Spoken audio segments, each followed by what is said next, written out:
kalau yang kecil-kecil gini juga dijelaskan, teman-teman takutnya bingung karena namanya semakin pembuluh darah itu kecil namanya double-double. Jadi gambarnya nanti berdasarkan apa yang saya jelaskan saja, pembuluh darah besarnya saja. Kita mulai dari pembuluh darah arteri terlebih dahulu. Masih ingat fungsi dari pembuluh darah arteri? Ada yang bisa menyebutkan fungsi dari pembuluh darah arteri? Ada yang masih ingat? Apa fungsinya? Ya, siapa tadi yang menjawab? Vena dan arteri itu mengalirkan darah dari jantung. Ya, bisa dari jantung ke alat-alat tubuh ya. Jadi dari jantung ke semua anggota gerak. Kemudian yang vena itu kebalikannya. Jadi dari anggota gerak dari seluruh tubuh ke jantung. Sekarang kita ke pembuluh arteri terlebih dahulu, mulai dari atas ya. Ini nanti kalau saya menjelaskannya terlalu detail, mohon diingatkan kita cuma belajar yang besar-besarnya saja. Ini sudah saya merah-merah, jadi biar saya menjelaskannya nggak terlalu jauh, cuma menjelaskan pembuluh darah yang besar-besar saja. Yang pertama kita punya pembuluh darah karotis ya, mulai dari bagian atas. Di sini ada venanya ini namun kecil.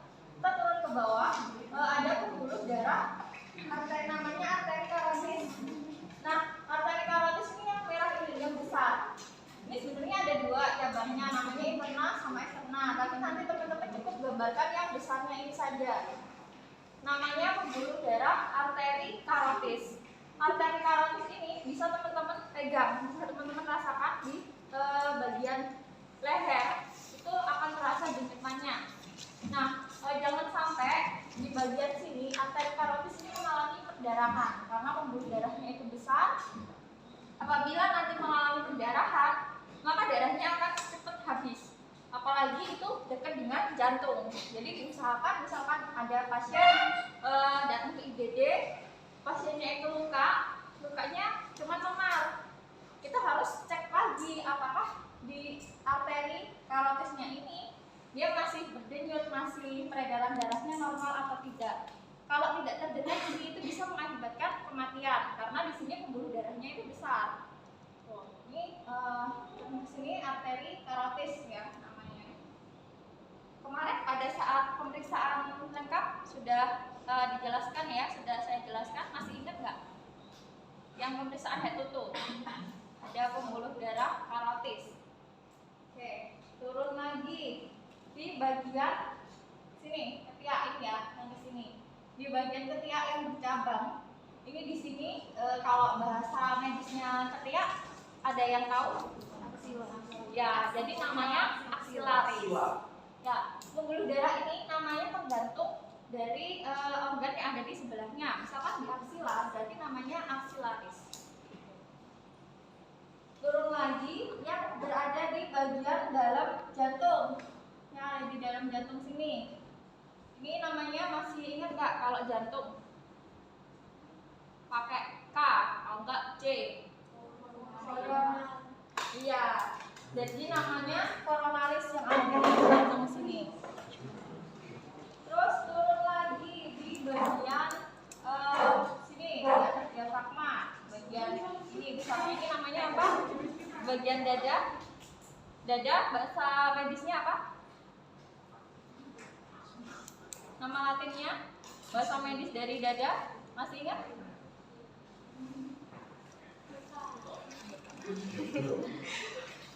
Namanya toraks ya, bagian dada semua ini namanya toraks. Jadi pembuluh darah yang ada di dada, pembuluh darah arteri yang ada di dada itu namanya toraksis, torakalis. Ada yang disebut torakalis juga. Jadi semua pembuluh darah yang ada di dada, di bagian dada itu namanya torakalis. Selanjutnya turun dari bagian dada ke bagian sini. Ya, namanya apa? Bahasa medis. Iya, jadi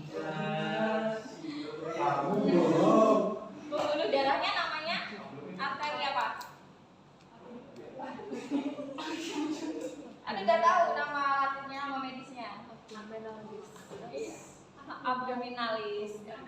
Dan di sini abdominalis ini juga bisa teman-teman lihat bahwa arteri yang ada di sini juga cukup besar ya.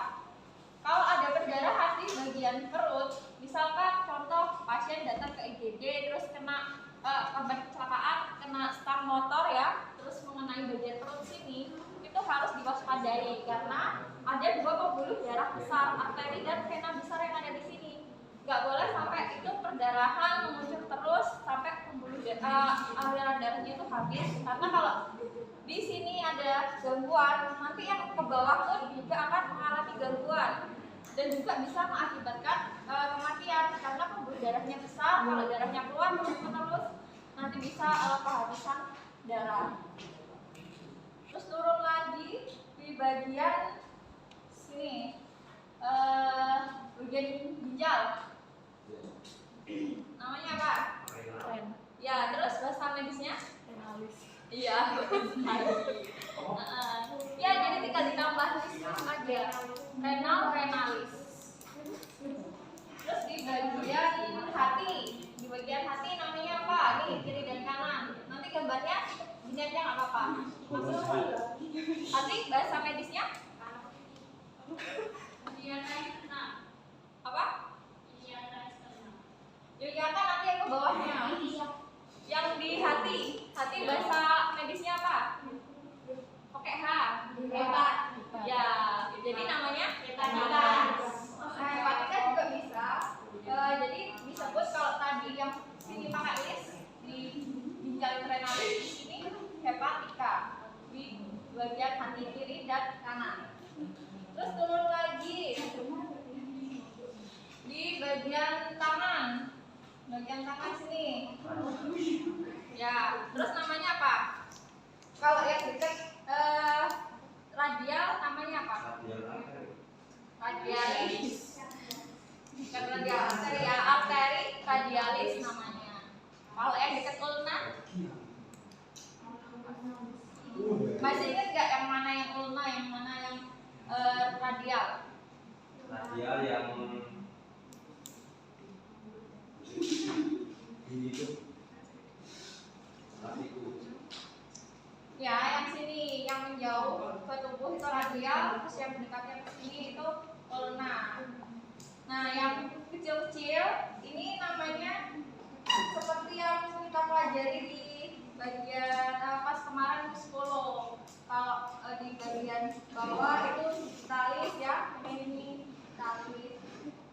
Itu yang kecil-kecil nanti sampai ada taman superficial dan lain-lain itu ada di buku nggak usah disebutkan, cuma sampai yang digitalis saja. Terus selanjutnya turun ya, tadi dari abdomen sudah, kemudian ekstremitas atas sudah, kita ke bawah sini sebelum sampai ke paha. Tadi ya Mbak, siapa yang menyebutkan? Yang iliaka? Ya, jadi iliakanya sebenarnya ada dua, eksternal dan internal. Namun nanti teman-teman cuma menggambarkan satu aja nggak apa-apa. Jadi yang ini ya, merah ini sebelum sampai ke paha, ini iliaka namanya, percabangan setelah abdomen.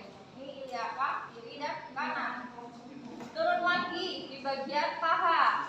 Nama medisnya paha masih ingat?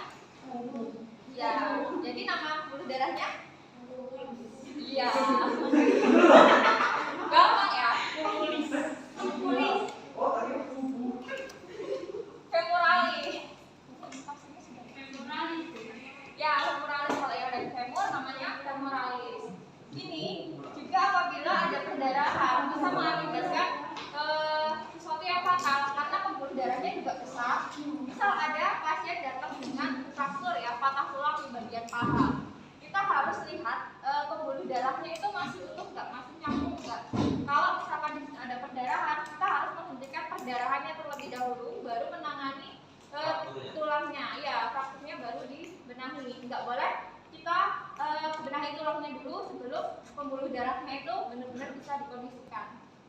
Karena tulangnya nanti bisa nyambung, tapi kalau pembuluh darahnya ini sobek atau bahkan terputus, bisa mengakibatkan yang ke bawah ini kan nggak ada aliran darah. Kalau nggak ada aliran darah, bisa mengakibatkan kematian jaringan.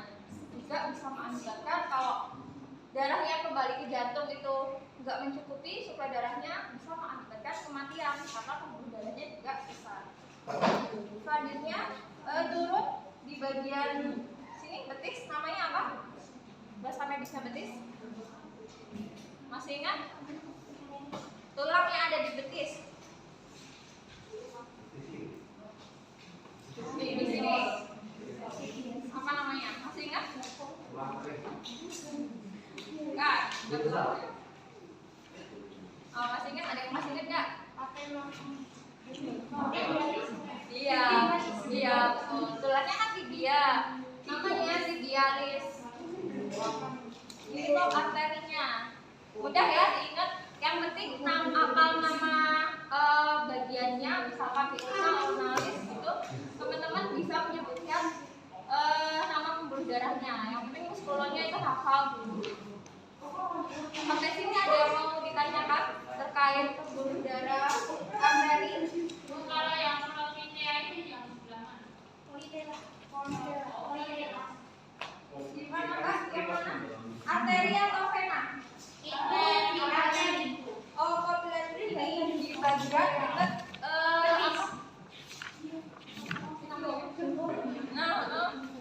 iya, lutut, di dekat lutut sini. Yang ada di sini, Pak. Yang ada di bagian lutut. Itu juga pembuluh darahnya sebenarnya kecil. Pembuluh darah papilena ini yang menyambungkan antara femur dan tibia. Ada lagi yang mau ditanyakan?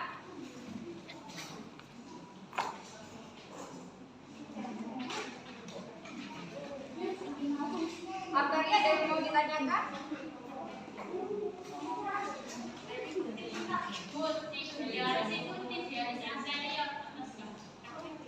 Anterior sama eksterior ya tulisannya. Nah, nanti teman-teman menggambarkannya satu aja nggak apa-apa Mbak. Anterior ini yang di bagian atas, kemudian yang bawah, yang sampingnya ini apa cuma digambarkannya satu ya di sini. Sebenarnya kalau ada dua, ini di bagian sini Pak. Masuk dua seperti ini, terus tengahnya ada sini. Anterior dan eksterior. Untuk anterior ini yang sebelah sisi kanan, sisi luar, kemudian interiornya ini yang dalam, sisi dalam, namanya juga interior. Nah, yang sisi dalam.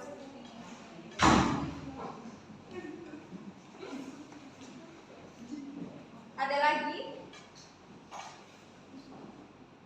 Nanti untuk yang tibia itu hanya disebutkan satu aja nggak apa-apa. Jadi tibialis nggak pakai anterior, eksterior nggak apa-apa. Yang penting teman-teman tahu besar pembuluh darah besarnya aja. Ada lagi? Kalau subclavia itu yang di dekat clavicula sini. Ini pembuluh darahnya kecil. Jadi tadi tidak saya sebutkan.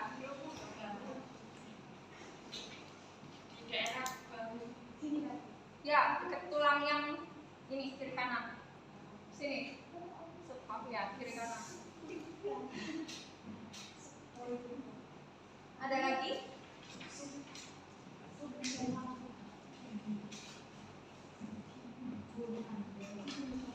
Kalau nggak ada kita lanjut ke pembuluh darah vena ya. Pembuluh darah vena ini yang warna biru, yang besar, mulai dari atas di bawah ini dagu, di bawah dagu yang besar ini namanya jugularis. Jugularis ini digunakan pada pemeriksaan tekanan darah tinggi. Misalkan ada pasien mengalami gangguan jantung atau tekanan pembuluh darah tinggi, ini bisa dilihat dari pembuluh darah jugularisnya. Itu nanti diukur pakai penggaris, kelihatan darahnya itu naik berapa senti dari pangkal leher. Dan juga pada pasien-pasien yang mengalami gangguan di jantung, itu jugularisnya bisa terlihat. Biasanya dapat terlihat kalau pasien-pasien yang sudah di ICU, yang sudah parah. Kalau masih hipertensi ringan itu belum terlihat. Jadi pada pasien-pasien yang gangguan jantungnya itu sudah masuk stadium 2, 3 itu jugularisnya akan muncul. Nggak dipegang pun itu kelihatan lurus pembuluh darahnya di sini. Warnanya juga sangat jelas kebiruan, biru kehijauan.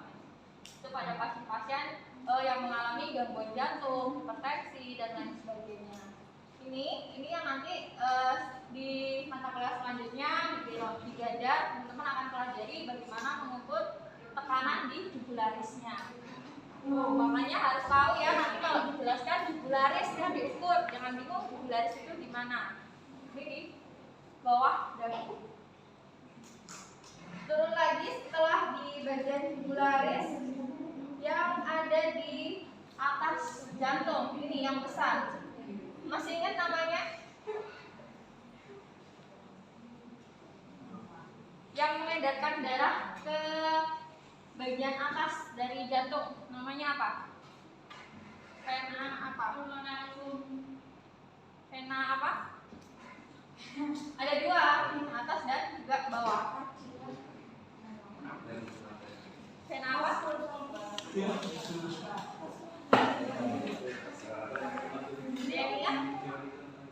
Ini vena cava ya, yang ke atas itu superior, yang ke bawah vena cava inferior. Yang atas ini mengedarkan dari jantung ke bagian atas, yang bawah ya ke ekstremitas bagian bawah. Ada dua yang keluar dari jantung.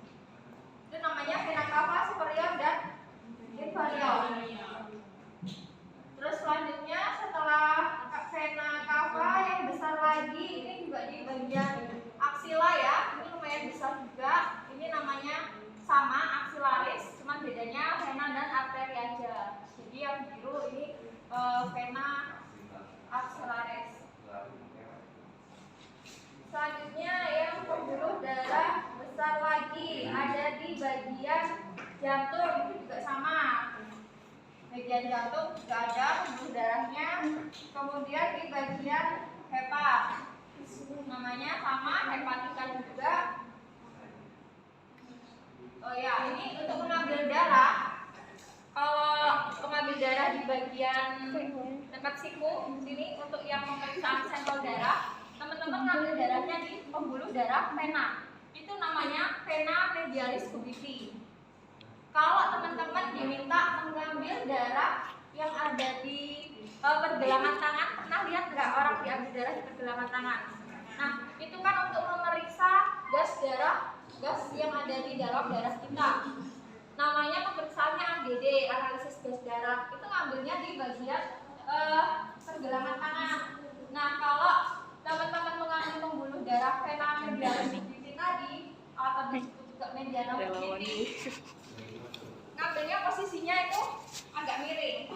Namun kalau mengambil pembuluh darah arteri yang ada di dekat pergelangan tangan, contohnya kalau orang-orang percobaan bunuh diri, kenapa kok di bagian tangan, pergelangan tangan? Karena di situ pembuluh darahnya besar dan itu mengucur sifatnya, langsung bisa habis. Jadi kalau nanti diminta mengambil darah untuk AGD, mengambilnya itu tegak lurus, jangan miring. Bedanya kalau mengambil darah di sini itu agak miring, kalau yang di pergelangan tangan itu tegak lurus dan langsung alatnya disiapkan, karena setelah diambil harus langsung didip. Kalau nggak langsung tekan itu bisa mengucur darahnya.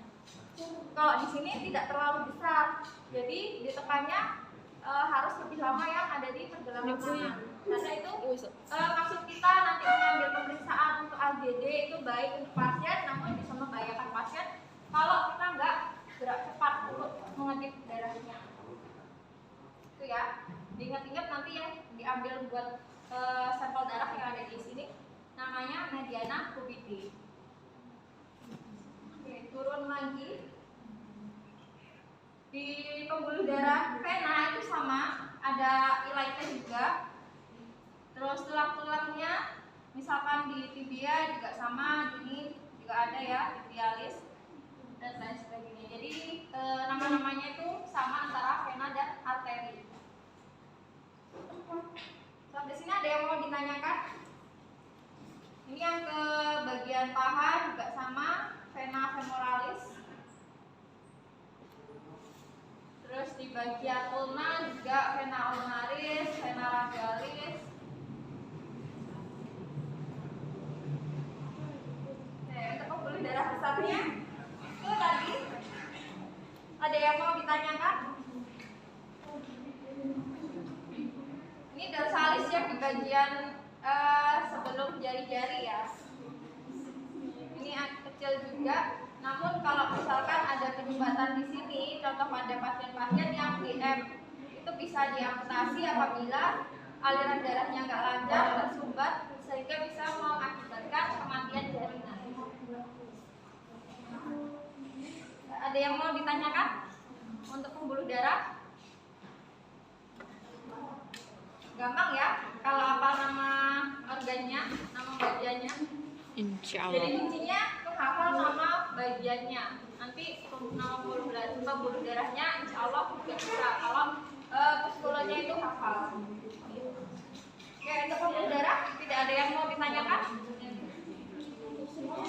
Sudah jelas?